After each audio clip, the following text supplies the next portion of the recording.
Una sa lahat, unang araw ng kampanya, Pangulong Bongbong Marcos, binirada ang nagdaang administrasyon, binira ang tukhang. Wala sa kanila ang may bahid ng dugo dahil sa tukhang. Binira ang pagiging maka-China. Tayo ba ay papayag na babalik sa panahon gusto ng kung kailan gusto ng ating mga liderato maging probinsya tayo ng China? Habang ang mga kaalyado ng mga Duterte, kanya-kanya diskarte sa kampanya. Si dating VP Leni Robredo nanguna sa kampanya ng kanyang mga kakampi. Ang buong detalye sa pag-arangkada ng kampanya, abangan. Magandang gabi, Pilipinas. Sa Frontline tonight, mga nagpakilalang IT experts na kaya raw manipulahin ang resulta ng eleksyon kapalit ng 70 milyong pisong bayad timbog. singil ng Meralco, nagbabadyang magtaas ngayong buwan. Kung magkano, alamin. News 5 exclusive, mga pulis na nagpumilit pumasok sa isang tindahan sa Taguig City nang huli ng maling tao. Babaeng inaresto, tumalon sa police mobile nang dahil sa takot. Tatlong sakay ng e-bike na hit and run ng SUV sa Cavite.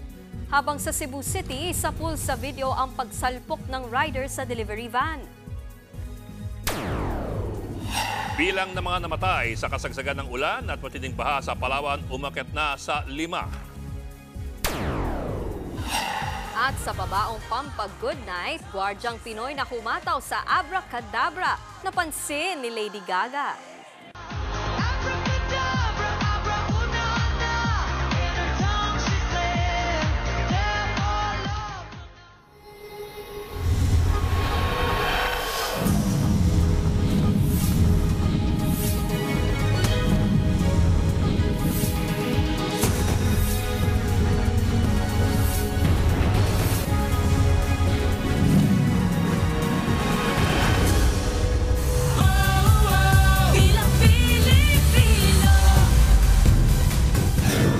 Unang araw ng kampanya at binanatan agad ni Pangulong Bongbong Marcos ang nagdaang administrasyon. Binira ng Pangulo ang Oplan Tokhang at ang pagiging maka-China ng dating Pangulo at kanyang mga kaalyado. Nasa frontline ng balitang yan, si Mayan Los-Baños. Naaawa rin po ako minsan sa ating mga katunggali dahil nagmamakaawa para makakuha ng mga malalakas at magagaling na kandidato. Ipinagmalaki ni Pangulong Bongbong Marcos ang kanya mga pambato sa pagkasenador sa kanya mga kababayan sa Lawag, Ilocos Norte. Personal na ikinampanya ng Pangulo ang 12 kandidato ng administrasyon sa ilalim ng Alyansa para sa Bagong Pilipinas. Ang Pangulo tila ganadong magpasaring sa kalaban. Di tulad ng iba, karampot lang ang kandidato. Dito po, buo kami. Hindi lamang buo sa numero, ngunit buo ang loob para ipaglaban ang kapakanan ng bawat Pilipino at ang buong Pilipinas. Nagtataka nga ako, parang yung mga iba na naging kandidato, nag-deliver lang yata ng suka, nabigyan na ng certificate of candidacy. Pagmamalaki pa ng Pangulo, maganda ang record ng kanilang senatorial candidates, hindi gaya ng iba. Wala sa kanila ang may bahid ng dugo dahil sa tukhang. Wala sa kanilang kasabwat sa pagbulsa ng sako-sakong pera, pinagsamantalaan ang krisis ng pandemya, pinabayaan ang ating mga kababayan na magkasakit at mamatay. Wala rin daw sa mga admin bet ang pumapalakpak sa China sa gitna ng pangaagaw sa ating mga isla. Wala sa kanila ang mga pumapalakpak sa China at natutuwa pa kapag tayo ay binobomba ng tubig. Tayo ba ay papayag na babalik sa panahon gusto ng kung kailan gusto ng ating mga liderato maging probinsya tayo ng China? Babalik ba tayo sa nakaraan na ibinubugaw ang ating bayan bilang isang sugalan ng mga dayuhan? Tila pinaringgan din ng Pangulo ang isang partikular na kandidato. Wala po sa kanila ang tilang sakristan ng isang bulaang propeta na nasasakdal dahil sa pagyurak sa ating kabataan at sa ating kababaihan. Wala sa kanila ang tagataguyod ng pugad ng krimen, ng sentro ng paglalapastangan ng mga kababaihan na mga pugo. Matapos magsalita ng mga kandidato, itinaas mismo ni PBBM ang kanilang mga kamay. Ang kapatid niyang si Senator Amy Marcos na hindi tumalo noong proklamasyon, kusang lumapit sa Pangulo at nagtaasan din sila ng kamay sa campaign rally. Bago ang kick-off rally, nagpapresko ng mga pambato ng alyansa para sa bagong Pilipinas. Kami lahat nagkasundo nung minungkahi na dito yung kick-off ng proclamation rally sa Ilocos para ma-emphasize yung suporta ni Pangulong Marcos kasi solid north. Hindi ko naman po hinihiling na mag-number 1. Payag na kami mag-number 1 si Manang Amy. Kung pwede po kami lahat number 2. Salamat po. Karamihan sa mga pambato ng administrasyon pasok sa top 12 na mga survey. Puwera lang kina Senator Francis Tolentino at Benher Abalos. Kung kailangan po hilain yung iba, we have to do that. Kailangan po itulak yung iba, pataas. We have to do that. It's a coalition. It's a force that we need to be united. I pray every night that all the 12 na binanggit na Pangulo ay makasama. Honestly, I pray to God. Malaking tulong daw ang pag-endorso ng Pangulo. Mabigat ang endorsement ng presidente. Andyan yung mga iba't ibang mga regional areas na makakatulong talaga eh. So talagang ang laki ng chance. Tikom naman ang bibig ng ilan sa impeachment trial ni Vice President Sara Duterte dahil kailangan daw muna nilang manalo bago magkomento. Mula rito sa Lawag City, Ilocos Norte, nagbabalita mula sa Frontline, Mean Los Baños, News 5. Nagsimula na yung mga kampanya, mga kaalyado ng mga Duterte. Ang nakakulong na si Pastor Apollo Kibuloy, dinaan sa recorded video ang kanyang mensahe sa kanilang rally sa Pasig City. Nasa frontline na balitang yan si Brian Basa. Napuno ng mga taga-suporta ni dating Pangulong Rodrigo Duterte ang Inares Sports Arena sa Pasig para ito sa proclamation rally ni Pastor Apollo Kibuloy. Pero dahil nakakulong ngayon ang pastor, kasunod ng patong-patong na reklamo laban sa kanya, ipinaabot na lang niya ang kanyang mensahe sa isang recorded video. Nakita ko na kalooban ng Ama na ako'y papapasukin dito sa magulong mundo ng politika upang tulad ng sinabi ko, magbigay ng direksyon, magbigay ng kayusan, at magbigay ng development sa bansang ito hanggang ito ay maging isang first world country.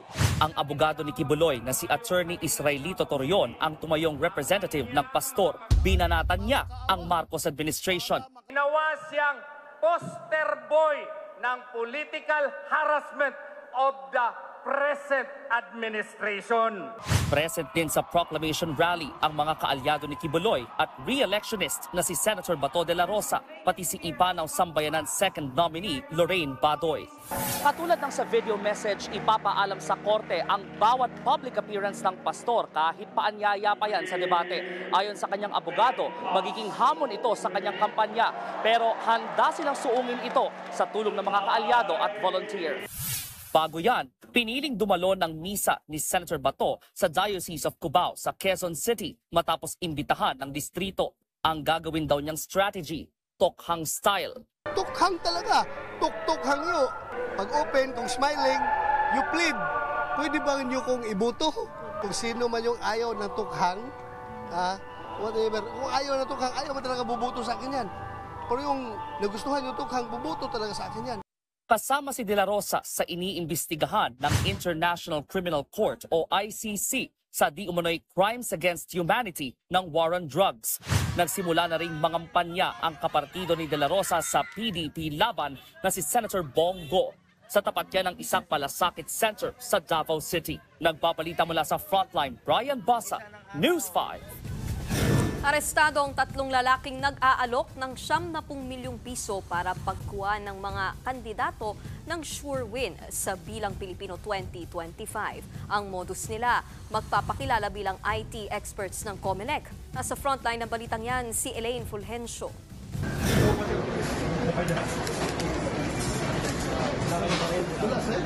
Wala nang nagawa ang 3 lalaking ito ng pusasan at palibutan sila ng mga pulis sa isang mall sa Marikina City.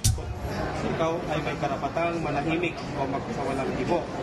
ang lahat ng sasabihin mo ay maaaring gamitin laban sa iyo. Inireklamo sila ng pangingikil. Ayon sa PNP Criminal Investigation and Detection Group, lumapit ang grupo sa mga tumatakbo sa mga lokal na posisyon. Nagpakilala raw silang IT expert ng isang tech company. Ang modus, sasabihin nilang konektado sila sa COMELEC at kaya raw nilang i-access ang automated result ng botohan. Tsaka nila papangakuan ng mga kandidato na mananalo sila sa Bilang Pilipino 2025. They will be able to manipulate the personnel operating these machines and many other schemes that, of course, are not true. Pinakahuling tinarget ng grupo ang isang mayoral candidate sa Enrile, Cagayan. Kwento niya, 2019 pa nang una siyang lapitan ng grupo pero hindi raw niya pinansin ang alok nila.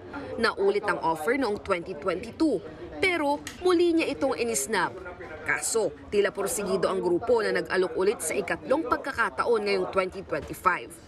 90 million pesos ang singil ng grupo sa kanilang serbisyo, kapalit ang umano'y sure win sa eleksyon. Dito na ikinasang entrapment kung saan 2 milyong pisong paunang bayad ang ibinigay ng kandidato. Wala kong intention na humingin ng suporta sa kanila. Dahil hindi ko kaya yung inihiling nilang kwan. Ang intention ko na lamang ay mahuli ang mga ito. Itinanggi naman ng COMELEC na tauhan nila ang mga inaresto. Either close key chairman, mga taga-COMELEC, ITD, o kaya close doon sa aming provider. Ganyan po lagi ang kanilang paraan ng pagbibenta. Modus din daw ng grupo na lapitan ang mga magkakalabang kampo. Pag nanaling siya, sasabihin niya, ako ang dahilan niyan. Ba't nanalo yan? Sasabihin niya doon sa kabila, kita mo, kaya natalo ka, hindi ka lumapit sa akin. At yun po yung kinakapitalize nila, yung desperation. Sabi pa ng COMELEC, patuloy ang panluloko sa mga kandidato dahil may mga politiko rin kumakagat dito. Bagay na ikinaalarma rin ng League of Municipalities of the Philippines. Very enticing very enticing. So ngayon, I guess, sinasamantala na naman nila kasi we have a new system na i-implement ng COMELEC, gagamitin ng COMELEC. So, kailangan talaga iba yung pag-iingat sa mga scammers. Sinubukan ng News 5 na kunan ng pahayag ang grupo. Totoo po ba na kaya niyo kayain yung resulta ng eleksyon? Sir, comment niyo po, sir. Mahaharap sila sa reklamo, robbery, extortion. Tinutugis pang iba pa nilang kasamahan. Nagbabalita mula sa frontline, Elaine Fulgencio, News 5. Sa ibang balita, biglang pinasok ng mga pulis ang isang tindahan sa Taguig para arestuin ng isang babae. Pero ang plot twist, maling tao pala ang kanilang hinuli. Nasa frontline na balitang yan, Gary De Leon, exclusive. Bakit? Ano yun? Nagulat na lang si Dina nang biglang pasukin ng mga nagpakilalang pulis ang kanyang tindahan sa Taguig. Pati ang 14 anyos niyang anak na lalaki, sinita ng mga pulis.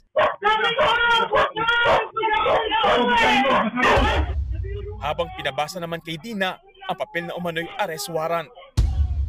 Inagaw pa ng mga pulis ang kanilang cellphone. At pilit silang pinalalabas para isakay sa mobil. Pare-parehong pumalag ang mag-ina. Hindi na nakita ang mga sumunod na nangyari sa tindahan dahil winasak ng mga pulis ang CCTV. Pero ayon kay Dina, tinangay ng mga nanghuli ang benta ng tindahan, pera sa kwarto at maging laman ng kanyang e-wallet.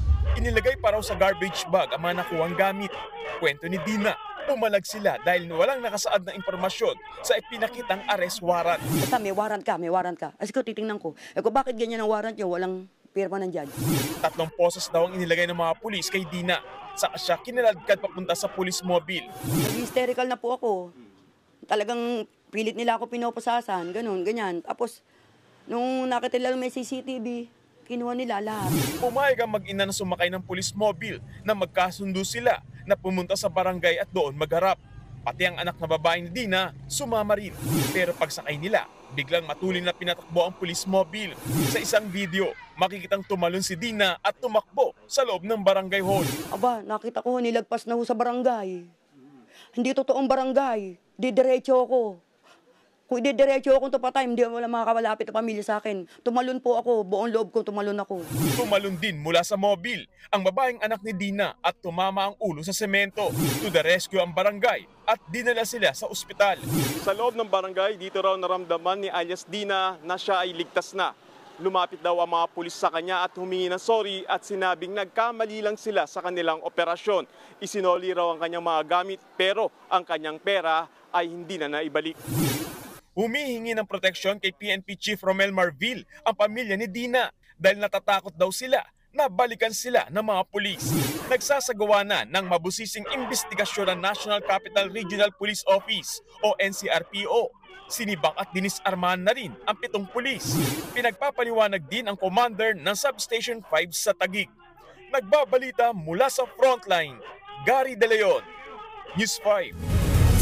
Sumuko na ang dating opisyal ng PNP kaugnay sa umano'y sabwatan sa 6.7 billion pesos na halaga ng drogang nasabat sa Maynila noong 2022. Hawak na ng PNP Criminal Investigation and Detection Group si dating PNP Deputy Chief of Operations Police Lieutenant Benjamin Santos.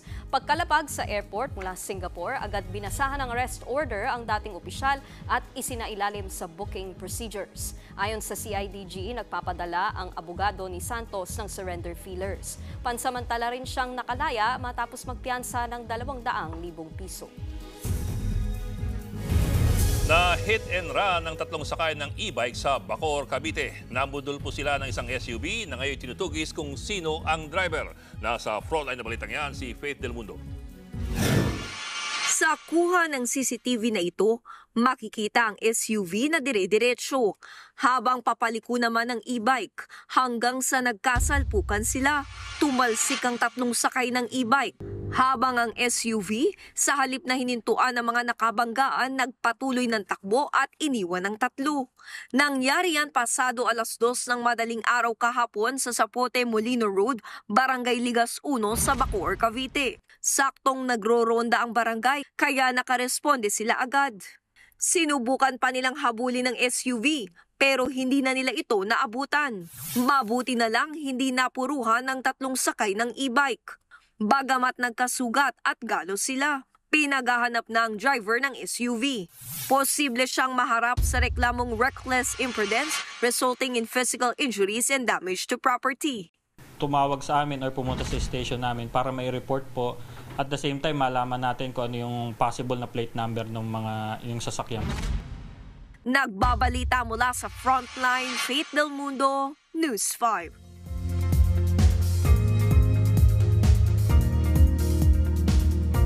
Baha pa rin sa ilang lugar sa Palawan dahil sa walang tigil na pag-ulan. Kabilang dyan ang bayan ng Aborlan kung saan lubog pa rin sa baha ang maraming bahay. Sa evacuation center, muna sila nagpapalipas. 5 naman ang kumpirmadong patay sa inanod na van noong linggo. Kabilang dyan ang 2 batang lalaki.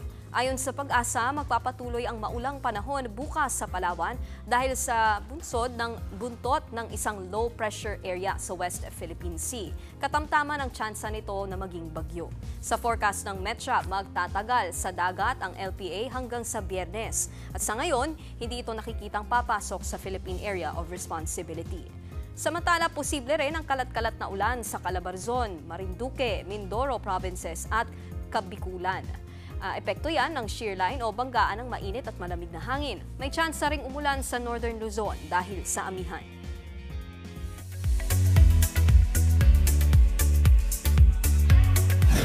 Showbiz Tonight na tayo.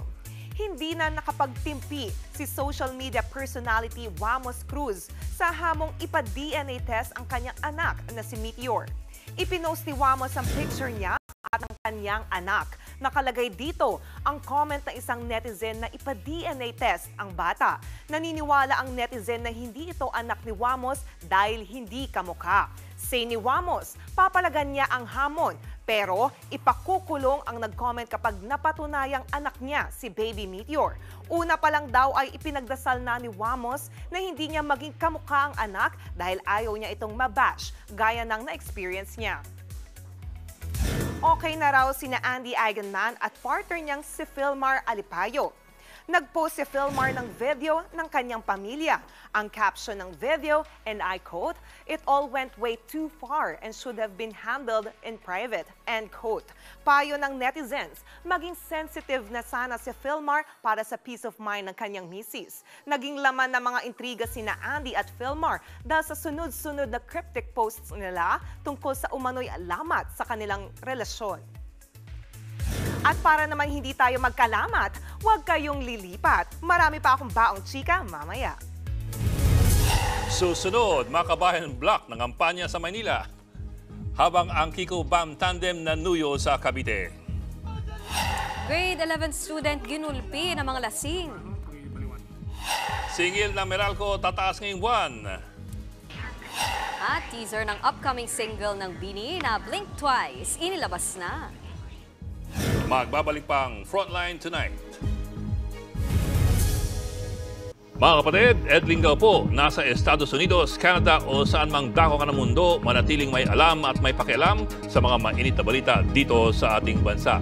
Simulan natin ang bawat araw sa tuloy-tuloy na balitaan sa Frontline. Mag-follow at mag-subscribe sa social media pages ng News 5.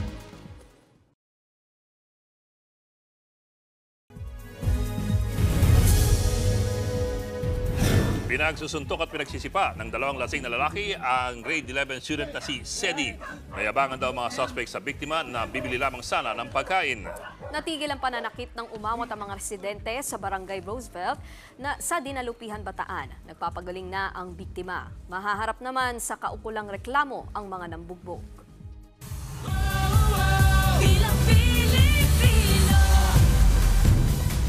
Sa Cavite, na isa sa vote-rich provinces, nangampanya ang tandem ni Kiko Pangilinan at Bam Aquino, pati ang kanilang mga kaalyado. Nanguna sa kampanya si dating Vice President Leni Robredo na ngayon ay siya nang nag-e-endorso ng kandidato. Nasa frontline na balitang yan, si Ria Fernandez. Aakalain mong 2022 presidential elections ang People's Campaign Kick-Off Rally ng senatorial tandem ni Kiko Pangilinan at Bam Aquino sa Dasmariñas, Cavite. Ang mga kakamping noon, muling nagpakita ng kanilang suporta, kabilang ang ilang celebrity na may performance pa. Dumagundong palalo ang Dasmariñas City Arena nang si dating Vice President Leni Robredo ang lumabas at nagsalita. Sa kanyang talumpati, inalala ni Robredo ang pagtutulungan hindi lamang ng mga Caviteño kundi pati na ng ibang Pilipino. Maipanalo lang sila. Hindi naman natapos ang laban noong 2022. At hindi rin doon natapos ang ating tungkulin bilang mga Pilipino. Hindi tayo pwedeng tumigil. Ngayon, nahaharap tayo sa bagong yugto, ang midterm elections. Kaya sa May 12, muling nakiusap si Robredo sa mga botante na ibalik sa Senado si Kiko at Bam. Muli nating gisingin ang lakas ng nagkakaisang taong bayan. Tara na, ipanalo na natin Senator Bam Aquino at Senator Kiko Pangilinan. Matapos ang mensahe ni Robredo, mas lalong nabalot ng kulay rosas ang arena nang itaas niya ang mga kamay ng dalawa. Miss na miss ko po talaga ito. Humarap din sa publiko si dating Senador Laila De Lima na first nominee ng Mamamayang Liberal o ML Party List. Nabibwisit na ba kayo sa mga lantarang pagnanakaw sa pondo ng taong bayan? Laban po natin itong lahat. Present din si Attorney Shell Jokno na pambato naman ng Akbayan Party List. Bago ang kampanya sa Cavite, dumalo ang tandem ni Kiko at Bam sa misa sa UP Diliman, saka nagbahay-bahay sa Quezon City. Sa pre-election survey nitong Enero ng Pulse Asia, lumabas na nasa 15 to 16 ang ranggo sa senatorial race ni Kiko Pangilinan, habang ang kanyang katandem na si Bam Aquino nasa 15 to 18th place. Kaya ito ngayon, sa unang araw ng kampanya, nagbabahay-bahay sila para muling ipakilala ang mga sarili at ilatag ang kanilang mga plataforma sa mga botante nang sa gayon makapasok sila sa Magic 12. Bahagi ito ng pangako ni Robredo na tumulong sa kanilang kampanya bago niya tutukan ng pagtakbong mayor sa Naga. Kaya naman mataas ang kumpiyansa ni Kiko at Bam. Kumbaga sa basketball, di ba? Second quarter na tayo. Medyo tinambakan tayo ng first quarter.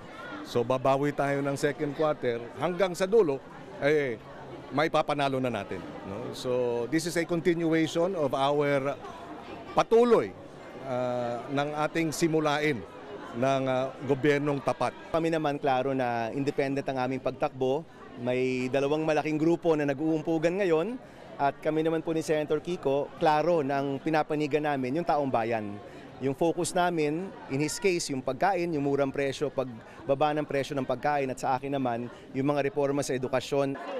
Nagbabalita mula sa Frontline, Ria Fernandez, News 5. Babalik na rin daw ng mga kandidato ng Makabayan Bloc ang resulta ng senatorial survey. Si Ben Tulfo naman, hindi raw naniniwala sa survey results kahit mataas ang kanyang pwesto rito. Nasa Frontline na balitang yan, si JC Cosigo. Nangampanya sa barangay sa Uyo sa Quezon City ang independent candidate na si Ben Tulfo. Hindi raw siya naniniwala sa political dynasty. Yan ay sa kabila na posibilidad na magkaroon ng 3 Tulfo sa Senado. Paano kung magkakaroon ng dynastiya? Wala kaming balwarte kung kami nasa Senado. National yan eh. Bakit? Pagdating ba namin sa Senado, nagpapalitan kami ng Rafi Erwin tsaka si Ben? Taong bayan sa Senado! Taong bayan sa Senado! Sa kartilya ng Katipunan sa Maynila ang kick-off campaign ng mga pambato ng Makabayan Coalition para sa pagkasenador. Kabilang dyan sina ACT Teachers Party List Congressman Franz Castro, Gabriela Party List Congressman Arlene Brosas, dating Bayan Muna Party List Congressman Teddy Casino, sectoral leaders na sina Mimi Doringo, Modi Floranda, Jerome Adonis, Ronel Arambulo, Jocelyn Andamo at Danilo Ramos. Karapatan sa edukasyon at nakabubuhay na sahod ang isusulong ng Makabayan. Kakayod sa ground campaigning ang Makabayan, lalo't wala silang pera para sa mga advertisement. Ang lalaki ng mga billboards nung iba, magkano yung ginastos dyan. Talagang kakayod kami sa loob ng 90 days na campaign period at babalik na rin natin, no? Ang survey. Nagbabalita mula sa Frontline, JC Cosico, News 5. Kasabay ng pagsisimula ng campaign period, pinaigting ng PNP ang pagbabantay sa mga COMELEC checkpoints. Kabilang sa Quezon City kung saan 32 checkpoints ang inilatag ng QCPD. Babawasan ng mga ito pagdating ng botohan para dagdagan ng mga pulis sa mga polling centers. Plain view lamang ang gagawin ng mga pulis at hindi kailangang buksan ang compartment o buwaba ng sasakyan. Maging ang AFP, planchado na ang mga inilatag na checkpoint, lalo na po sa mga lugar na sinailalim sa areas of concern. Sa tala ng COMELEC, higit 4 na lugar sa bansa ang tinukoy na may mainit na tunggalian sa politika. We always uphold the human rights of every individual. So, ang atin ay maayos, mapayapa na eleksyon, kaya kami nagsasagawa nitong mga checkpoint. We have to cooperate lang po para sa mas maayos, mas mabilis na daloy ng trapiko, lalo na yun sa mga may area na medyo congested. Kaugnay na balitang yan, isang pulis na nakabantay sa COMELEC checkpoint sa San Marcelino, Zambales ang nasagasaan ng isang tricycle driver. Ayon sa mga pulis, pinara ang tricycle pero hindi ito tuminto. Sa halip, humarurot pa ang driver kaya nabundol niya ang naka-duty na pulis na si Police Corporal John Nelson Flores. Sugatan siya sa kanang binti. Nahuli naman kalaunan ang driver at nahaharap sa mga reklamong frustrated homicide at disobedience to lawful orders.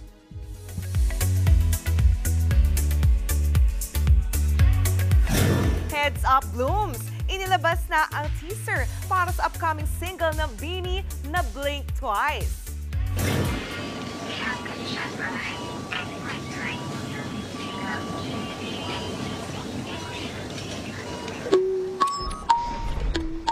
Maybe he's just looking at me. Colorful ang outfit ng Nations Girl Group sa teaser. Pero ano kaya ang binubulong nila sa isa't isa? Ilalabas na ang Blink Twice this February 13 at 9 p.m. Sakto ang release bago ang Valentine's Day, pati sa nalalapit nilang BINIverse World Tour 2025 na magsisimula sa Philippine Arena this February 15. Susunod, COMELEC nagsimula ng pagbabaklase ng mga illegal na campaign materials. Singil ng Meralco ngayong Pebrero tataas. Magkano kaya? At 51 patay sa bus na nahulog sa bangin sa Guatemala. Tutok lang mga kapatid dito sa Frontline Tonight. Mga kapatid, Mean Los Baños po. Nasa Europa o saan mang dako ka ng mundo, manatiling may alam at may pakialam sa mga maiinit na balita dito sa ating bansa. Simulan natin ang bawat araw sa tuloy-tuloy na balitaan sa Frontline. Mag-follow at mag-subscribe sa social media pages ng News 5.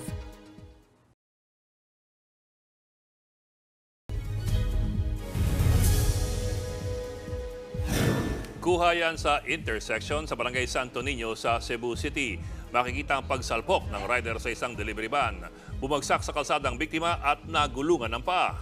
Ang kanya namang motorsiklo nakaladkad ng ilang metro. Nagpapagaling na ang rider habang mahaharap sa kaukulang reklamo ang naarestong driver ng delivery van.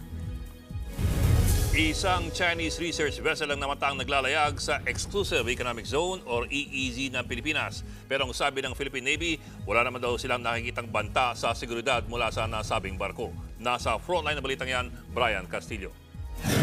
Ito ang Lanhai 101, isang Chinese research vessel na ilang araw nang naglalayag sa karagatan ng Pilipinas. Unang namataan yan sa silangang bahagi ng Palawan nitong February 9. Agad daw itong niradyohan ng mga tauhan ng Philippine Navy. Tumugon naman sila, alinsunod sa Standard International Protocol.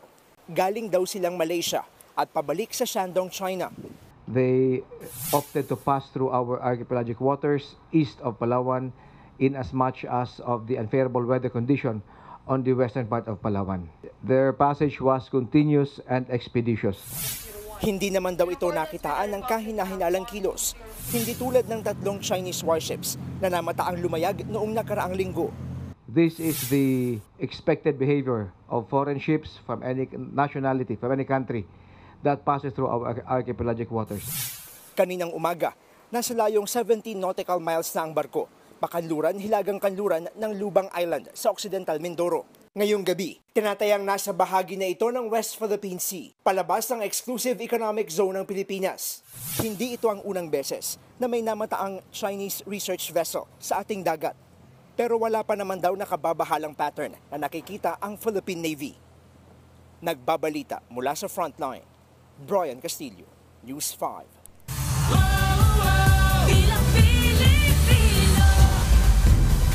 Sabay sa pagsisimula ng kampanya, nagsimula na ring magbaklas ang COMELEC ng mga illegal na campaign materials. Magagamit ang mga ito sa posibleng pagsasampa ng reklamo laban sa mga pasaway na kandidato. Nasa frontline ng balitang yan, Simon Gualvez. Madaling araw pa lang, pinagbabaklasan ng COMELEC ang mga illegal na campaign materials sa kahabaan ng Honorio Lopez Boulevard sa Tondo, Maynila. Kahit kasi malalaki ang ngiti ng mga kandidato sa posters, sobra raw ang laki ng iba at hindi na sumunod sa tamang sukat na 2x3 feet. Karamihan din sa mga ito, gawa sa plastic na hindi eco-friendly at nakapaskil pa sa puno, poste at kawad ng kuryente. Kahit nga yung mga nakasabit sa mataas na bahagi ng poste, sinungkit at hindi rin pinalampas ng mga otoridad.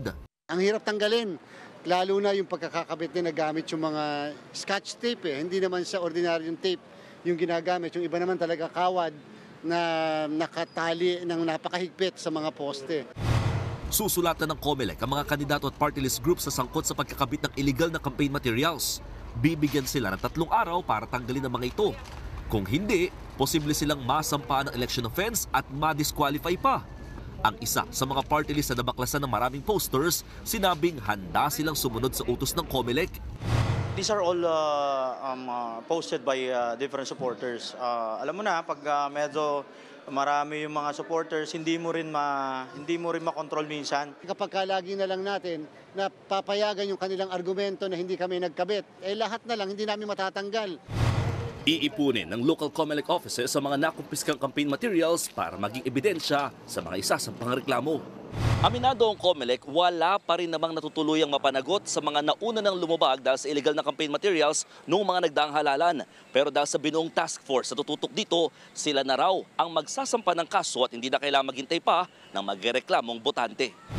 Paalala rin ng COMELEC na nagsimula na ang campaign period, dapat ipaalam sa kanilang mga ipamimigay sa kampanya tulad ng mga t-shirt, bowler at sombrero na may muka at pangalan ng kandidato. Bawal din daw ang pagpapakain sa mga campaign rally dahil may tuturing itong vote buying. Nagbabalita mula sa Frontline, Mon Gualvez, News 5. Si Sinalakay ng NBI ang isang warehouse sa Bulacan na may kakaibang modus sa bigas. Pinaghahalo, nilalagyan ng pandan essence at nire-repack ang mga bigas at saka binibenta ng mas mahal. Nasa frontline ng balitang yan si Ian Suyu. Sinalakay ng mga tauhan ng National Bureau of Investigation, Cybercrime Division at Special Task Force ang warehouse na ito sa Bukawi, Bulacan. Tumambad ang sako-sakong bigas na galing umanong Vietnam at Pakistan. Pinaghalo-halo nila yung variety ng bigas. Tapos lalagyan ng konting pabango, pandan. Ipapaso na nila as mamahaling bigas, class A na bigas. No? Niloloko ang ating mamamayan. Ang kada kaban ng bigas na nirepak at nilagyan ng Coco Pandan Essence, ibinebenta sa merkado sa halagang 2,400 pesos. Ang ilang sako ng bigas, taong 2024 pa ang nakalagay na date at may ilan namang 2025 ang nakaimprenta. Ibig sabihin, pinalalabas na bagong ani ang mga nirepak na bigas. Puro alikabok na, puro ano na yung mga sako. Makikita natin na hoarding no? Clear manifestation of hoarding. Tapos nakita naman natin yung makina nila na kung saan pinaghahalo-halo nila yung iba-ibang variety ng bigas. That is adulteration. Tapos ipapasa nila ng mahal sa ating mamamayan, that is profiteering. Lahat, economic sabotage. Nadatnan din ng isang truck na may kargang mga sako ng nirepak na bigas na handa na sanang i-deliver. Arestado ang 4 na empleyado ng warehouse. Tumanggi muna silang magbigay ng pahayag sa media. Nahaharap ang mga empleyado sa patong-patong na reklamo habang inaalam pa ang pagkakakilanlan ng may-ari ng warehouse. Nagbabalita mula sa frontline, Ian Suyu, News 5. Tipid-tipid po muna sa kuryente dahil may nakaambang dagdag singil ang Meralco ngayong Pebrero. Aabot sa 28 centavos ang dagdag kada kilowatt hour. Katumbas yan ng 57 pesos para sa bahay na may 200 kilowatt hour consumption sa isang buwan. Pangunahing dahilan daw niyan ay mas mahal ang generation charge. Nakaapekto rin ang paghina ng piso kontra dolyar. Karamihan kasi ng suppliers ng Meralco ay nakadolyar. May posibilidad pa raw na tumaas ulit ang singil sa susunod na buwan dahil sa tinatayang paglaki ng demand sa kuryente. Kailangan natin paghandaan pagpasok ng summer months. Ito yung buwan ng Abril hanggang mga Hunyo, Hulyo, kung saan dalawang tinitingnan natin posibleng makaapekto talaga sa bill natin. Abangan, security guard na todo bigay sa pagsayaw sa kantang Abracadabra na pansin ni Lady Gaga. Tuloy-tuloy ang balitaan dito sa Frontline Tonight.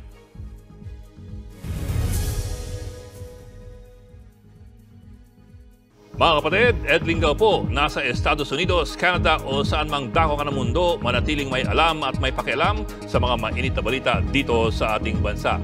Simulan natin ang bawat araw sa tuloy-tuloy na balitaan sa Frontline. Mag-follow at mag-subscribe sa social media pages ng News 5.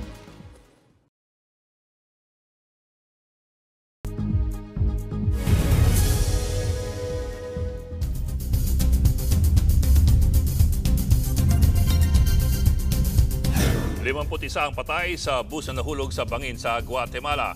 Ayon sa mga otoridad, mabiyahe ang bus mula San Agustin nang bigla itong buwangga sa isang tulay. Nahulog ito sa bangin at saka ito bumaliktad. Pahirapan ang pag-recover ng mga katawan na sakay ng bus. Nagdeklara naman ng 3 araw na pagluluksa ang Guatemala para sa mga nasawi. Inimbisigan pa ng mga otoridad ang sanhi ng aksidente.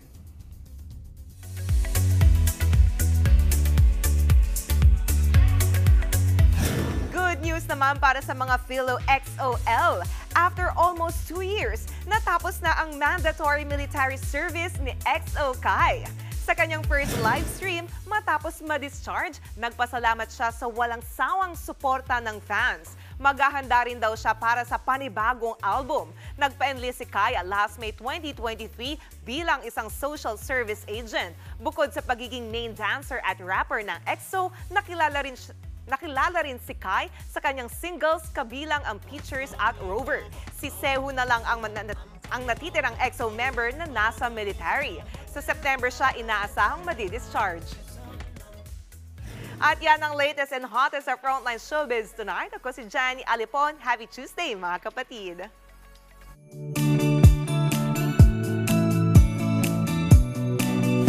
At para naman sa ating pabaong pampa-good night, napawaw ang mga netizens sa isang guard na sikat online. Kung gaano katikas ang kanyang trabaho, siya namang lambot ng kanyang dance moves.